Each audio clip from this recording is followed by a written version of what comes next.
Hey everyone, welcome to the LIBERcast episode 130. I want to first thank everyone for being there and joining up tonight and afterward on YouTube, Facebook, Odysee, and I'm streaming on D Live. So if people have D Live, I'm just for the more that we take some platform, the more that we're outreaching. Thank you, people, for being there and sharing your time with us tonight. I'm happy to have you, and I'm happy to having Sheldine for this English podcast, because the last time we did it in French, and it's a great honor to have her once again. And like usual, I'm gonna do my shout out to the One Great Work Network. It's an incredible network of people who are sharing the same interest for freedom, morality, natural law, and many other subjects that can be discovered there. Over 75 content creators, researchers, people who made presentations. Some are doing, like Crip Rick, they're doing radio shows. And then you have Dorian Green, who's a French woman who's actually doing dance, expressive dance. I don't know if I made a mistake about what kind of art that she's doing, but it's awesome. There's French, English, Italian. I think there's other language. So, it's completely free. You go there and then you discover this incredible knowledge that is morality, freedom, and the occult as such. OneGreatWorkNetwork.com. Here we go. So I'm going to bring my guest. Welcome, Sheldine. Once again, welcome. Thank you for being there, thank sister. you, I appreciate it. Thank you.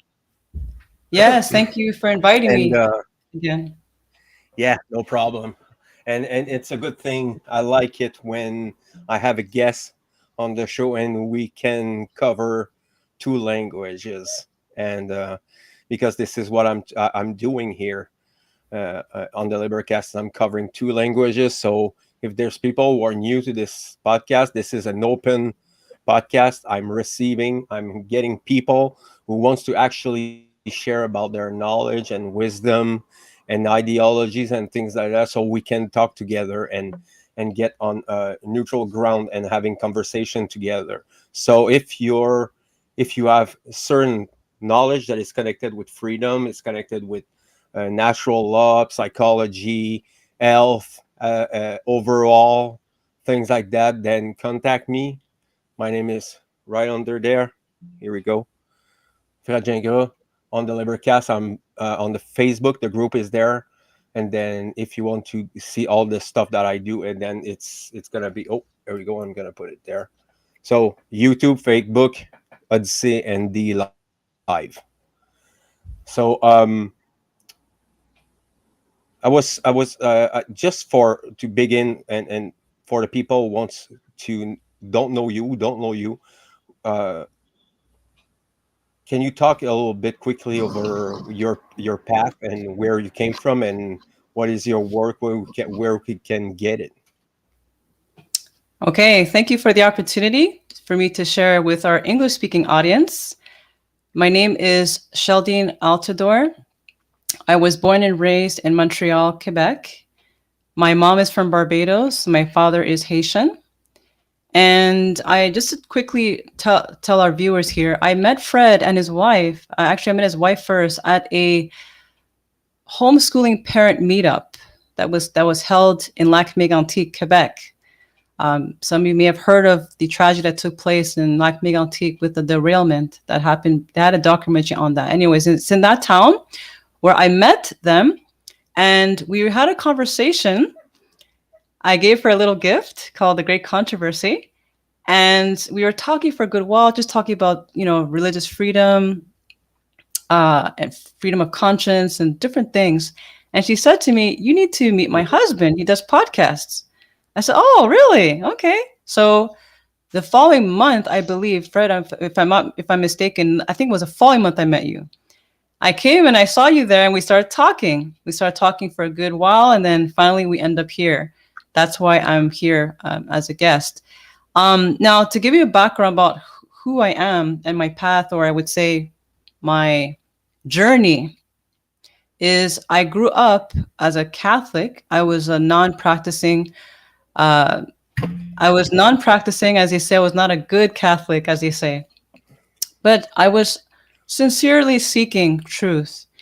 And one day I was invited to a gathering with young people. And I was really amazed of the things that I've learned and discovered. And I come to learn that Jesus died for me and my sins. He forgave me and he wants me to be made whole. And so I saw life in a different light and a new purpose. I also learned that, just to bring up what Fred was sharing in the French podcast, the imagery of Christ with the sun in the back, I learned that was actually from a Catholic source, the imagery of Christ. Now, that's the worship of the sun god, paganism. Mm-hmm. And we don't subscribe to paganism. So I'm a Seventh-day Adventist Christian Protestant. That's how I came into the faith. Actually, it was when I learned about the history of our pioneers and our Protestants who died for their faith. And they died for standing up for truth, for standing for liberty of conscience, and for the Bible and the Bible only, as they say in Latin, sola scriptura, right? And so I was like, wow, the courage that these people had. And that's how we had our freedoms today. I got to learn that they were persecuted through the Catholics. There's nothing wrong, nothing against the Catholic people, but the system itself, the teaching, the dogmas. And so over the course of time, the Protestants were persecuted by the papists for subscribing to the Bible and not subscribing to their pagan teachings and putting their teachings above the Bible. And so this is where Adventism Protestantism was born, from the Great Disappointment in 1844. One of the American reformers by the name of William Miller actually stood for religious freedom, for the freedom of conscience. And that's how, as part of the actually amendment of, if I'm not mistaken, the Constitution that we have today, freedom of conscience, if you will. That's what I understood, what I believe now as a Seventh-day Adventist Protestant, to answer your question. So I became Adventist. I was baptized rather, in 1998. It was the best day of my life. And it was my mom was there. She gave me a hug. I cried. It was the best day of my life. I saw things in a whole new meaning and purpose. And I learned about the Sabbath, which I was taught growing up as a Catholic, that we would go to church on Sunday. And I learned that Sunday was a worship of the sun god, the sun god, Sunday, right? And so I said, wait. But then I remember in Mark chapter 2:28, when Jesus says that he is Lord of the Sabbath. And so when the Actually, I have the link. I'll share later in this presentation, that you'll be amazed to see that even the Roman Catholics themselves admit that they changed the Sabbath, the biblical Sabbath, to Sunday because they have authority over the Bible. And this is where the controversy lies between Protestantism and Catholicism. We love the people. We're just, against the teachings, if you will, because we put God, in other words, we put God and the Bible as a rule of life. So that's where I want to share. Mm-hmm. And that's how I came into this faith. So where can people get into your work? Because I know you have a YouTube page in French and English. Yeah. So I'm gonna. Yeah, so just to give you a background about my channel, so what I do, this is how I became in ministry. I don't monetize any of my videos. I only share because sharing is caring, and I have love for my audience, I guess. So I believe in just sharing, exhorting, encouraging. So in my channel, I share my country living journey. I also share testimonies, inspirationals. I share poetry. I write poetry as well. And I do interviews, kind of what Fred is doing. I interview people, and I share some health nuggets because I also had studied in I studied in nutrition, and I studied naturopathy, which is another journey by itself, by the way. I learned that my body, I don't put anything that will harm the body. That's what we believe as Seventh-day Adventists. We believe that our body is the temple of the Holy Spirit, that we don't just defile our body with any and anything, right? And so, so pretty much what we do is, this is what I do in this channel. I've been doing it. I had this channel for like 12 years now. And what was birthed from that was from my book entitled Poetry of Love, Rhymes, and Reason. Hence, that's when the channel was born, from my book that I wrote. It was a book of poems talking about our beliefs, our faith, to encourage. And so that's my channel, as you see right there. It's Christ-centered content. And not the pagan form of imagery that the Catholics would show, the imagery of Christ with the sun behind his head. Not that type of imagery. The Christ that we know that's from the Bible, biblical. And I also have a French channel that was recently birthed, because I also have a love for my French people out there, which is called Poésie d'amour média, for our French speakers out there. And I also have a channel for the little ones as well, to encourage the little ones who desire to have, people seeking morality, right? So it's Christ-centered content for the little ones as well. Oh, and I also share my homeschooling journey on my channel. Oh, you're muted, Fred. Oh, you're muted. So we talked a little before the podcast, and I would really like to have you once again later and talk about something else than what we're gonna touch on tonight, and homeschooling and gardening and things that we can do for really help ourselves, and if we can obtain this abundance. And I'm always talking about abundance in the sense of a mindset, and we are sole creators of that. If we want something, we want autonomy, we want to grow food. You're not just praying or meditating and hoping that it's going to happen by itself. We have to put hard work into it. We have to do this and water them and make them grow. And it's just like children are incredible, smart human beings, and they're beautiful. And parenting and all these things that are crucial, but other subject that we're not going to touch on tonight. But it's about growing. I keep on repeating that. It's about growing up in this world of deception and lies, and to make our work and try to find the truth the way that we can. Some people have more chance than others. Some people will have more will than other people, And what I'm trying to do here on the podcast is to join people together. I'm tired of these divisions. I'm tired of these chicanery, these thug wars, these ideological fights and things like that leads nowhere. And I really wanted to build something, you know. And I'm not doing that for you and me, Sheldon. I'm doing it for the children. You know, if you have children, if you know that people who have children, this is they are why we're fighting for.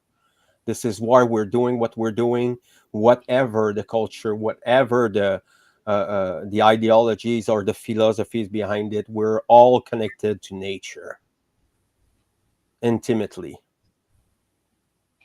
So I know you wanted to talk about the 10 Commandments, and I think it would be a good time to do it before we're getting deeper into it. Yes. So for those who may be unfamiliar with the 10 Commandments, I just want to take our viewing audience to first understand what the Bible is, because there's often times where there may be people may think Bible is just a fable, it's just, man-made and ideologies and so forth. Coming from a background where I was not even reading the Bible, I was not even a practicing Christian, if you will. I come to discover and learn that the Bible is one of the most inspirational books I've ever read in my life. I've read so many books. One of my hobbies is reading. Besides gardening and cooking, I love to read. People who know me know I read a lot of books. And we need to get back to that time where, people are into electronics a lot. Nothing wrong with that in and of itself, but we need to go back to reading our books. I find we're losing the art of reading and so forth. But just to quickly give a snippet, there are 66 books in the Bible, and the Bible is divided into 4 sections. You have the poetics, so you have the historicals, right, that you have in the beginning. Then you have the poetry.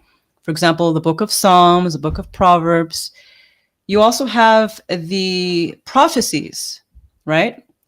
And we also have the letters and epistles that we find in the New Testament.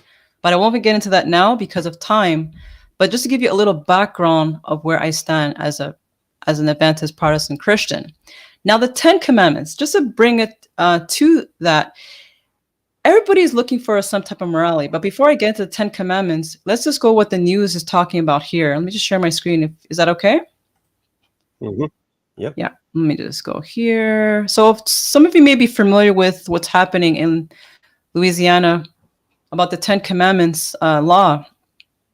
It says here, civil liberty groups filed a lawsuit Monday to block Louisiana's new law that requires the 10 Commandments to be displayed in every public school classroom, a measure they contend is unconstitutional. Okay, I'll stop sharing. Now, I remember I shared, Fred, and your viewers earlier that what the Protestants had stood for and died for, right? We also know that in every time there's force involved, there's a powerful quote by one of the most world's translated author. You should check her out on your spare time. Her name is Ellen G. White. She wrote one of the books, actually, Great Controversy, which I gave to Fred and their family as a gift. I'm actually going through this book right now as we speak. And it's amazing when we forget to, I said in French, remember I shared that, when we tend to forget our history, we're doomed to repeat it. Remember that? I shared that in the French one. If we tend to forget our history, we're doomed to repeat it, right? What usually happens when we enforce? Now, we could use the Bible as an example. Christ, he was persecuted when the Pharisees, the religious figures, went to the state. And what happened as a result? Persecution took place. And so, if we understand our history, history has a way of repeating itself. Now, the 10 Commandments in and of itself is not a bad thing because it talks about the law, the moral laws, how we treat our fellow man. We should not steal, we should not kill, we should not commit adultery, we should not covet, We should have no other gods. We should keep the Sabbath. This our love. The first 4 commandments talks about our love towards God. The last 6 commandments talk about our love towards fellow man. This is good. But the problem lies is when we enforce it on everyone who may not even have a relationship with God and may not understand. So what did I say by this? What I mean? For me, as a homeschooling parent, I teach my son the 10 Commandments. That's something that what we call liberty of conscience, the freedom of liberty of conscience, where I, as a Christian Protestant, I'm at liberty to teach this to my son. But I cannot force it on someone else who may not believe in God, right? But when the church and state unite, that's when it can become problematic. Okay? And there are many examples of this. We see this in the Protestant Reformation, the French Revolution. I'm sure, Fred, you may have heard the history of the French Revolution that took place. Are you familiar with the history of the French Revolution, where Bibles were burned and so forth, but they were enforcing, things were being enforced. Were you familiar with that in any way, shape, or form? Oh, I think you're muted, Fred. Sorry, you're muted. Yeah, there have been a lot of things like that. We can mention the autodate from the Nazis and the great burning of the Alexandria library. There's been war raging, cults against cults, religion against authority, and things like that. Right.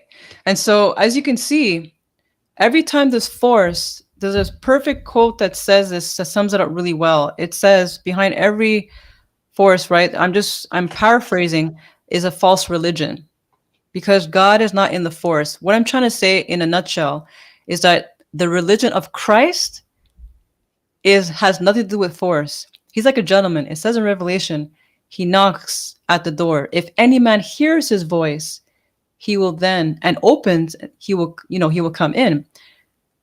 Satan, and we as Christians, by the way, we believe in the controversy between Christ and Satan. Let me give you an analogy.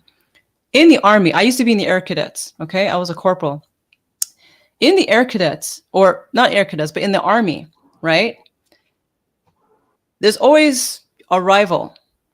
If they say, oh, there's no enemy that exists, what would happen? If they believe that there's no enemy, will they be on guard? What do you think? Will they be on guard? Yes or no? There's always a perceived enemy. Every time. That's right. So we as Christians, we believe, as true Protestant Christians, that is, because not everyone who's Christian is considered, Christian. There's paganism involved and so forth. But through Christ, only through Christ, we can be like him and have, act, kind and do good things. It's only through Christ, not our own strength, because we're filthy, we're sinners. But through Christ, we can do good things, righteous acts, right? But fasting forward, we believe in the great controversy between Christ and Satan. And it has been since the beginning of time. Even in the media, you can see it in cartoons. Have you ever seen a cartoon? Somebody has a conscience, you have like an evil angel speaking, and then you have a good angel. Mm-hmm. It's everywhere. People know. And so we know that this controversy will come to an end. And Fred, you said something interesting earlier. You said, it's nice to have unity. Yes, I agree. There should be unity. But unfortunately, because of the conflict between good and evil, there will not be unity in the direction where it's like those who stand for God or for Christ or for good, and those who want evil. It's just never going to mesh together. Unfortunately, Christ predicted it. We see it happening over and over and over. And it's often said that the Antichrist is the papacy. Yes, it's the papacy. He's against anything that is Christ. But besides the papacy, anyone who is against Christ and doing good and, following his teachings, if you will, is a spirit of an Antichrist. And so the purpose of the gospel, instead of pushing the commandments on people, people need to first discover the one who wrote the 10 commandments with his finger, who is God himself. It's his character. We should understand who he is, and the fact that he died, Christ died for us so that we have a second chance of experiencing eternal, to have a chance rather of having everlasting life. We don't believe that the wicked will burn forever. It is often taught, oh, that's why atheism is on the rise too, because they see a lot of atrocities happening within the papacy and the persecution and the bloodthirst and all that. That's why there's a lot of atheism too today, because this is what happened from the French Revolution too, where they say, wait, if you guys are professing to love God, why are you killing? Why are you persecuting? The Pharisees, it's a bad witness, it's a bad example, and people are looking for authentic Christians who actually do right, and people want that. Who does not want somebody who is standing for what is right, for what is truth, right? And so this is a struggle. Yeah. This is the battle. And so the good news is unity will take place when, and only freedom of choice, if one chooses to accept the Lord Jesus Christ as their Lord and Savior. But that's a choice.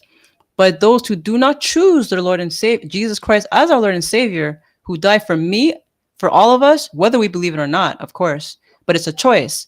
Those who don't accept him, unfortunately, there's damnation.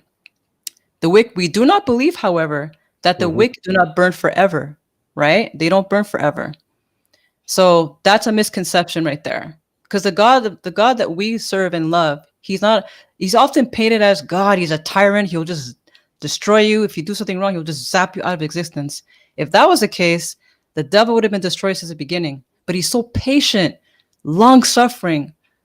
He's waiting till the judgment final day, on the last day before Christ returns. As I said in the French podcast, we believe in the return of Christ. I was quoting that one of the viewers were asking about the return of Christ, and I was answering Acts chapter 1, verses 10 and 11, where it talks about the same Jesus who ascended in a cloud will come back in the light matter. I also mentioned in the French podcast, what is faith? I mentioned that those, let's say, who are atheists, their faith is, for example, they believe that in their pursuits, they will succeed. That's some level of faith for them. Or they will have faith that they will see the next day, right? Or they have faith that when they take the bus, they're going to go to their destination, right? Everyone is everyone has that some level of faith. But what we believe as Christians, faith comes by hearing, and hearing of the word of God. And we act upon what we hear, and through faith, we will overcome. And this is the secret of the power of the gospel that we believe. Honestly, this is where I totally disconnect. The fact that you mentioned that we were dirty and that we're going to suffer because we don't believe in Jesus Christ. This is where the divisions are starting. When you start to detach yourself from the outside world and you accept you descend into salvationism, this is where we disagree. But essentially, what I wanted to do with that is the 10 Commandments, and I'm just gonna tell the same thing that I tell in the French podcast, is that every crimes that is talked about on the 10 Commandments are from theft. Theft of physical condition, theft of consent, theft of material things. So every kind of violence whatsoever is a form of the theft. Like thou shalt not steal, right? Like thou shalt not steal. Yeah, still life. Do shall not murder. It's thieving life of someone. Everything is turns around the theft, this crime, this violence, and This is what what I'm trying to do here on the podcast, is to bring back people to common sense. Common sense is the knowledge of what right and wrong is, good and evil. In Mm-hmm. your case, it's Mm-hmm. the same thing, you know. And evil is introduced into human by parents. They're introduced into by culture, by schools, by families, relative. Their cultural indoctrination. Your parents, my parents, weren't perfect people. We were raised by Mm-hmm. moral relativists. We were born from uh, allegedly Satanist people without them knowing about it. And this is one of the things that is covered there: mind control. This is what it's always been about. It's the first problem. The first problem is they control you and me and the people who are listening to this. Thank you The for sharing. power does not resides. The power does not resides in money. The power resides into influence, because they have much money. They don't is they're stupid rich. Like, they're so rich they don't care about money. What they want, it's your consent. So most religions come from the religion from the stars. So you have, actually, you mentioned it, Sunday, it's the day of the sun, it's Catholic uh, uh, uh, religion. Then you talked about Saturday. Saturday, it's Saturn's day. So you have the Jewish, you have the Christians that is attached to this. They're essentially, if you go onto the Jewish and you go and look at the religion, they're talking about Saturn. You can see these black cubes everywhere. They're everywhere because it's representing the cult of Saturn, the cults of Saturn. So I talked about it in the French podcast. The cube, they have, if you go in the Kaaba, they have these huge square cube in the middle of something, and they start turning all around it. And this turning that they're doing, the Muslim, is the rotation of the universe. They're representing stars, turning around the great sun. So these are, you can verify it, you can acquire knowledge about this. This is all discoverable. Every information that I told, that it's free to get and look into. So if Christians would really follow Jesus actions and beliefs, we wouldn't have this world what we're living now. Jesus is a revolutionary. He helped the poor. He helped the disabled, the criminals, and he actually brought the Jewish people to revolution during his time. He said to people, sell everything you have and buy yourself a sword. He wanted people to get active. Again, he fought against authority. He fought against religions. He fought against money. The example of Jesus is if people think that he literally lived, I have nothing against that. The message is still stand.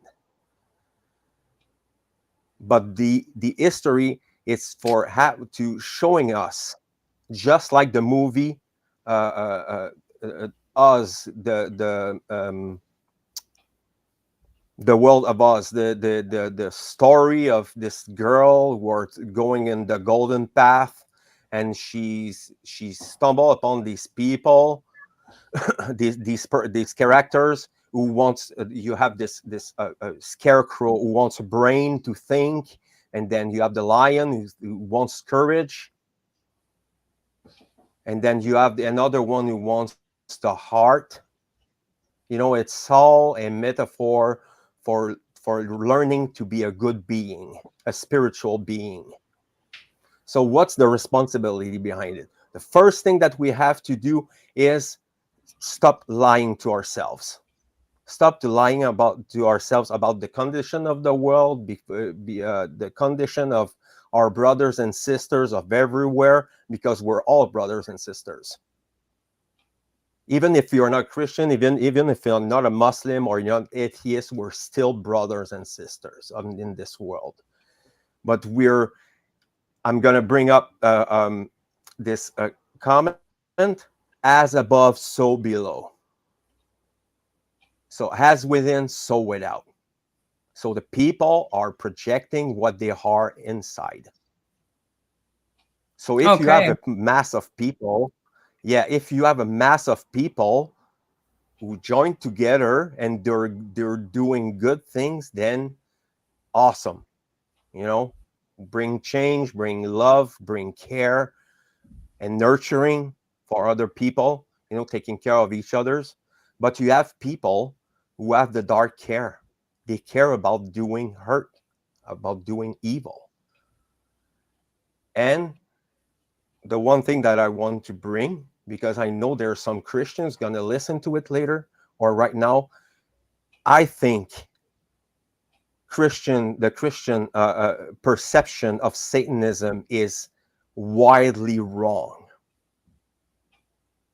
Most people, not all people, most people are Satanists, ideological Satanists. Why? Because it's everywhere. It's in entertainment, it's in music, it's in religion, it's in cult, it's in government, everywhere.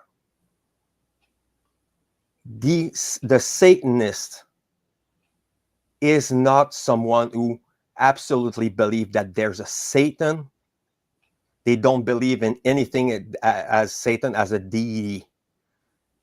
It's a mistake. It's a misconception of who they are. This is what they want you to believe.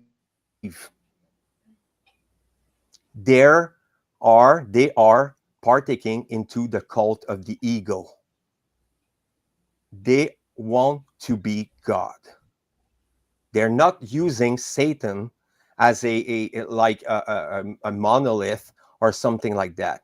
It's not something that they're preaching at. They don't care about that. This is the street Satanism. This is the one that you see on TV. This is the one that you see with the statue. The statue who's doing the symbol and the children and things like that. That's the street level Satanists. The true Satanists, they're around you.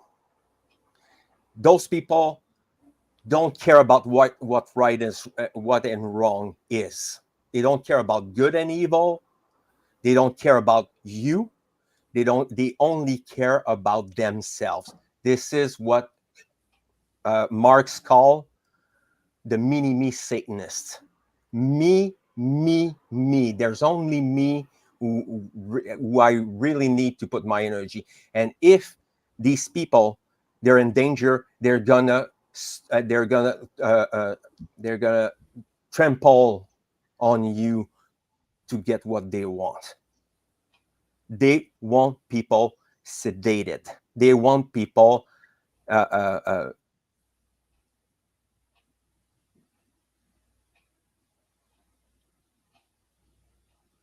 I think you're frozen. Okay, so can you hear me, Fred? Yeah, you're frozen. Okay, hopefully. happening. Oh my God. He did mention. Okay, you're back? Hello? Hello?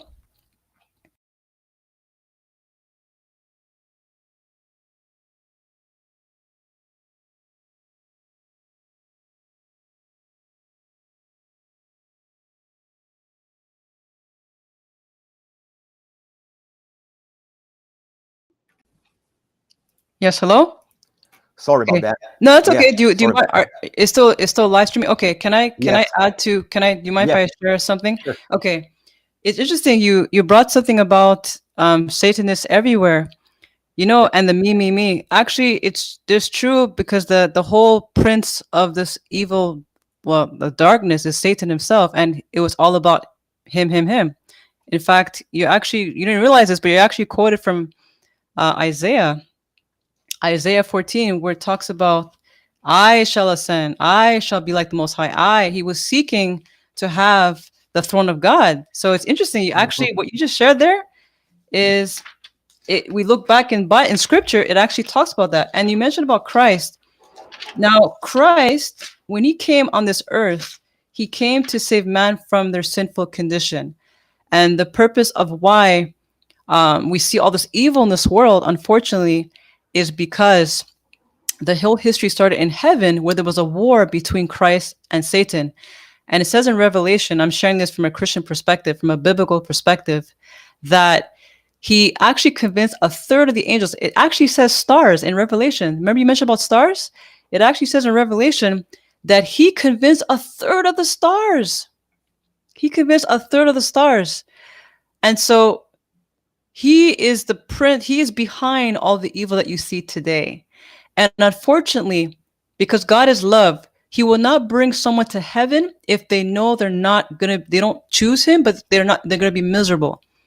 God is love. He gives a freedom of choice.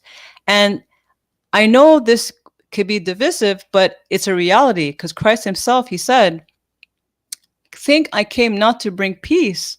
Matthew 5:17, it says, think not I came to bring peace, but a sword. Mhm. What does he mean by that? Remember, I was sharing that in French, right? What he Mhm. meant by that. So, for example, if let's say the mother is a believer of Christ, the daughter is not, because of this distinction or belief, it's going to be a separation. It's just a reality. We can't escape it. Now, of course, Jesus himself, he prayed for unity in John 17. But guess what unity he was praying for? He was praying for the unity of his believers, those who follow him. This is the unity he was praying about. And because we live in the conflict of good and evil, unfortunately, there will be division. I hear you, Fred. I hear you. Trust me, I hear you. And I believe you have good intentions. But from a biblical perspective, and also the faith I stand on, which I know will come to pass by faith, the same Christ we're talking about, he's going to come back to take his own, those who choose to accept him. But those who do not choose to accept him, they will not be happy in heaven. And unfortunately, those who are tied to the evil of this world, those who follow, because it's either two choices. There's no black and white. It's either we choose Christ or it's either we choose Satan. There's no middle ground. And that's a reality, right? But yeah, you said something else too about Saturn. I want to touch on that. Did you know this is so interesting what you brought up, because it's actually in the Bible that in the beginning in Genesis, it used to be called, when God created all things, it was first day, second day, third day, fourth day, fifth day, sixth day, seventh day. All these days of the week were actually pagan names adopted by the Catholic Church, Mhm. you know? Sure. And so we as Seventh-day Adventists, we're in a world where they adopted the new calendar, they adopted the new pagan names of the days of the week, but we have to live with it, right? Christ had to use a Julian calendar in his day. What can we do? But we follow the seventh day of the week. That's the point we're trying to say. Even though it's on a Saturday, we follow as Seventh-day Adventists. This is my belief. This is where we stand. Is that we follow the seventh day of the week that God instituted in the beginning. And so, yeah, these are pagan names, you know. Yeah, Christian as Yeah. such is born from paganism. Well, actually, just to talk to that, um, the paganism actually stemmed from the Roman Catholic Church, Romanism, and actually, if you check history, history actually will fact check what I said, is that the pagan names, and Catholics are not considered as Christians, by the way, because a Christian by definition is those who follow the footsteps of Christ. Christ was not a pagan. He didn't follow the customs and the practice of paganism, right? He came actually to protest against the customs and the creeds of man, if you will. In Acts chapter 5, verse 29, his followers even said, I rather obey God than man, right? And we live in a society now where paganism is all over. It's in the holidays, your Christmas, your Halloween.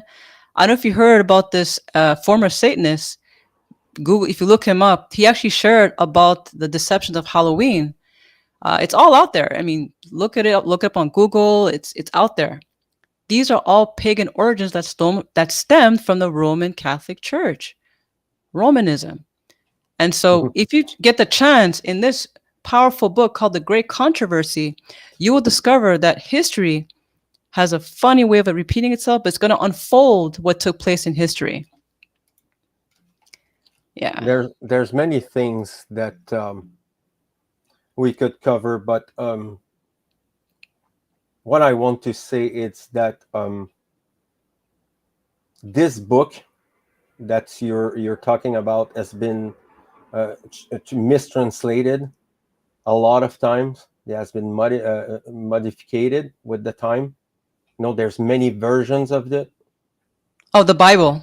Yes. So, like Angela was telling in the comments there, you need to go into and read the Hebrew or Greek version of it to be really sure about what it is. What and the thing that I want to add is that for people, you know, and it's okay to and I let me tell you, I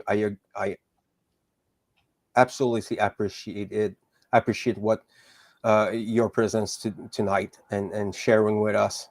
I just want to tell you that. And the Constantinopian version of the Bible, you know, there was two Christs they had to choose.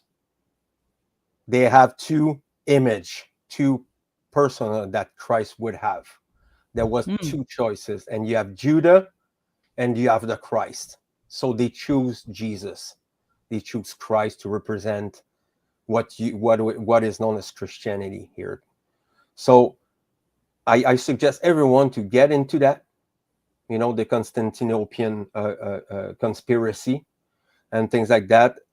There was a pope who was actually a Satanist, by the way. Yeah, this world is broken, and Yeah. I this is why I cover what I cover, because we have to be objective in what we're doing and what we're reading and what we're taking inside as mind food, because this is actually what we're nourishing our brain with. So this is a whole rabbit hole of discovery and studying. When it comes to you, we cannot be biased about this, because there's so much misinformation, so much lies and deception behind it. You know, there's false Christians, there's atheists. Atheist is the last cul-de-sac. It's like they're at the same level as the New Agers. You know, they're going nowhere because they are materialistic Satanists. They don't care about, they think that the universe or whatever you think it is dead. It's a machine. It cannot change, cannot there's no evolution. It's all materialistic in the basic. And this is where I disagree with them. Nature is God. Nature is spirit. So what I mean by that is that the one true thing that we know, we can observe, and this is where our language is coming. This is where our knowledge is coming, is from nature. We were worshipers of nature. We always been, and we're still are worshipers of nature. Some people worship the stars. Oh, sorry. Some people worship the stars. Some people worship some other things, Buddha or other personage and characters of these different cultures. But essentially, what we have to do as human beings is getting back to the root. The root of evil is pure ignorance, is crass ignorance. This is where evil resides. You know why? Because people were ignorant. They're ignoring good and evil. They're ignoring the connection we have with nature. They're ignoring the morality, what's right and wrong, what is correct to do. People are completely disconnected from nature. And what they have as a substitute, they have government, they have cults, they have religions. This is a substitution for a mother and a father. Religion as such is the nurturing, depend on what creed you are in. But there's the father and the mother and the child. And this trinity there, it's in every religion ever. Even in the occult. The father, the mother, and the child. The thought, the emotion, and the action. Why did they sacrifice the goddess? This is what they did with Catholics, I think, Catholicism. They sacrificed the mother, and she became a ghost. They actually inverted the religion of the old. Today, you have prevalent, how do you call that? It's ruled by men. Patriarchal. In the ancient world, it was matriarchal. This was the goddess of creation. From her it's the birth of the stars, nature, creation, creative aspect of it. This is how humans are made. We have masculine and we have feminine. These are metaphorical information and knowledge to help us discover ourselves, discover our nature, discover our secrets.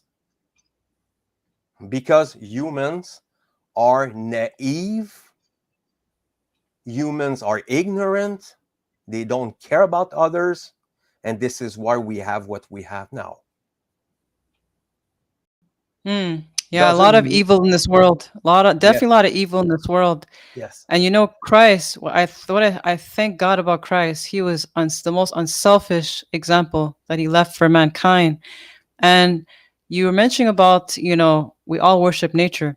I'll give you a little analogy. If you look at I love art. I draw, I paint. I don't know if you like to draw or paint, but sure. I like to use this analogy.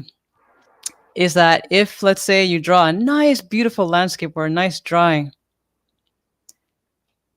do you look at the creation or the one who actually did the art? The one who usually gets the credit? Is the one who drew it, or is it the art itself? Yeah, most of the time it's the art after the paint is dye. So it's the artist, right? Who gets the credit, the artist or the art itself? I mean, if someone is exposing his art, sure, it's all about them, for sure. It's the artist, right? Yeah. And so I would say, happily say, I worship the God who created nature. In fact, back in the beginning, when he created all things, he created beautifully. He created the sun, the moon, the stars. He created the fruits, the trees. He created you and me, whether we believe it or not. I know I didn't come from no ape or monkey. I know I was fearfully and wonderfully made. I know that you are fearfully and wonderfully made. And by the way, congratulations on your recent son, your birth of your son. Beautiful gift from God. Sure. You know, it's a beautiful gift. And when we look at things around us, Fred, in this world today, you know, we cannot be just in awe. It says in Psalms 19, verse 1, the handiwork. It's a powerful, just want to encourage with this. It's beautiful. It's in line with what in thoughts of nature, right? It says here in Psalms 19, verse 1, it says, the heavens declare the glory of God, and the firmament showeth his handiwork. Wow. To know that you and I, your beautiful son, created in your image. You see, you look at your little boy, your cute little boy. Meryl was saying, "Oh, look at his cheeks." I was saying that earlier, off before we had this live cast, right? And he was bearing the image of your image and your wife's image. But imagine God, he created us so that we could replicate his image. His image. Mm-hmm. And it's a beautiful promise, Fred. You know, I'm sick and tired of this evil in this world. I agree with you. Do you think it's fun to see all this selfishness and evil and pride? And everyone's trying to step on each other's toes and trying to be ahead and money. And you see something? Christ lived like a pauper. He lived a humble life. Remember I was telling you earlier too off the camera, you know, I like to live a simple, humble life in the country, right? We just live simply, Fred. We trust me, we just live simply as a homeschooling mom. I'm content if I have food to eat, I have a roof on my head. If I can help somebody, I will help them. When God blesses me, I'll give, and I'm content. It says in Paul in the book. Remember, I told you the Bible is divided into 4 groups. Paul said that I learned to be content in whatsoever state I am. This is what Christians, true Christians, that is, believe.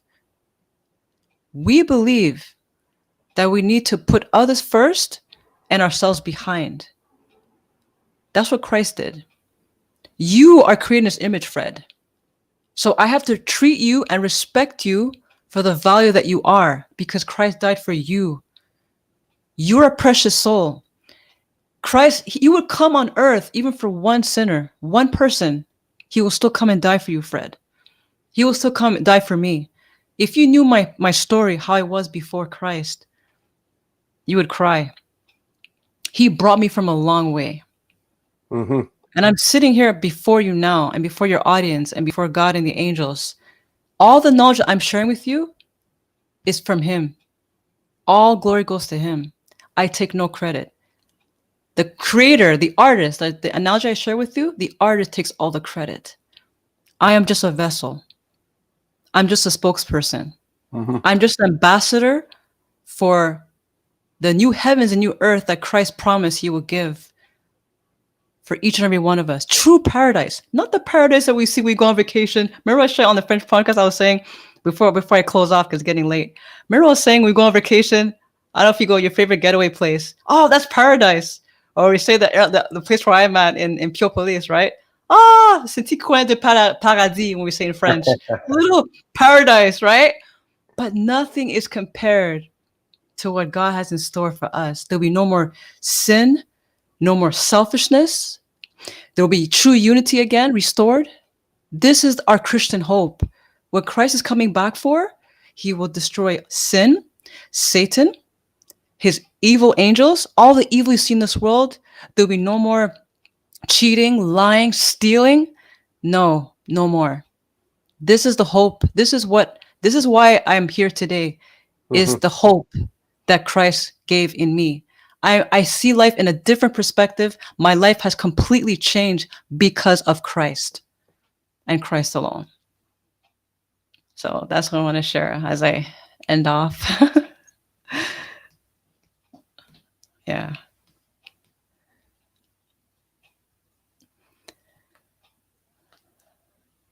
I think you're frozen.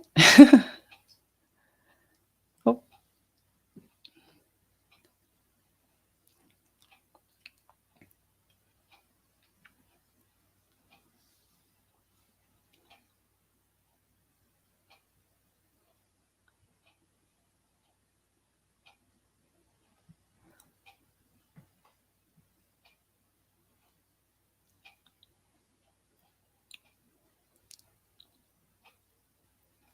All right. I don't know. I think we lost Fred, but I thank everyone for tuning in. And I wish you all a good night. I unfortunately have to go because I have to get up early in the morning. But I thank you for tuning in and listening. I hope Fred gets back on. But I wish you all a good night. Bye-bye.